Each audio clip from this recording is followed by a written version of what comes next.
This is Ketu Ikosi Fruit Market. Ikosi is one of the 7 villages that make up Koshofe and founded in the 17th century and home to the largest fruit and vegetable market in Lagos, created in 1979. Traditional folklore has it that the name Ikosi is a short form of the saying Kosi-Kosi, which was what the early settlers, who were traditional farmers, would tell their visitors, signifying that they never hoard their things from visitors. The fruit market is the hub of fresh fruit purchase in Lagos, with many fruit sellers and buyers across the state and even Nigeria come to the market to make purchases on a daily basis. The market is just around Ikosi-Ketu and quite easy to locate. Here you find big trucks bringing in different types of fruits to Lagos, from bananas, pear, avocado, plantains. They'll float them and return to the Netherlands to bring in more.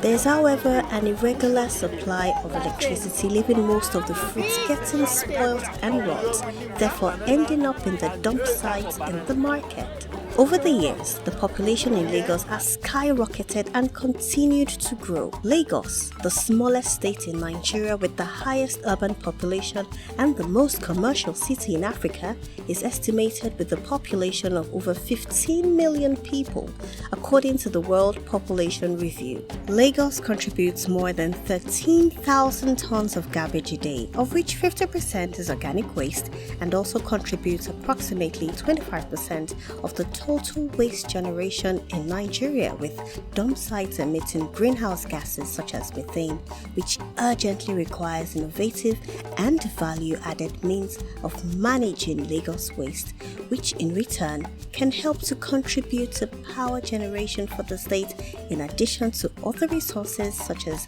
wind, solar and water. About 12-13 years ago, there was a biogas plant in Ikosi, the first biogas project in Lagos, generating electricity from the waste gathered at the market, with the hope of expanding to cover more markets by 2013. However, this project was short-lived. It is worthy to note that already a lot of African countries are taking advantage of these types of sustainable solutions, with Ethiopia being a classic example.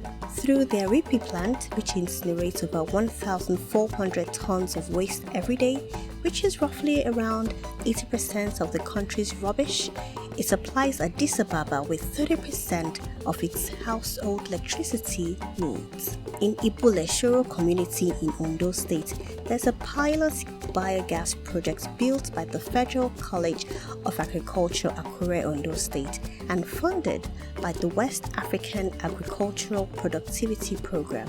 The biogas plant uses cow dung to generate biogas, which is then used to generate electricity and cooking gas. The advantage of using biogas are relatively low. For food markets like this, the sellers are willing to provide leftovers, and same can be found easily in the dump site area of the market. Unlike diesel or petrol or fuel, there are no issues in terms of supply and demand or fluctuations in global oil prices. Using the organic waste the market produces to generate electricity, it also reduces methane emissions at landfills and offsets carbon dioxide emissions from fossil fuel generating sets.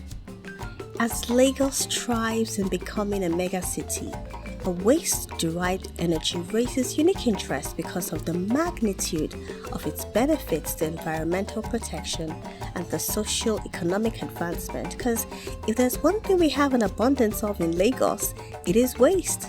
And this waste, if harnessed properly, is capable of generating a substantial amount of power, and not just making Lagos a smart city, but an energy self-sufficient, working, sustainable, smart city.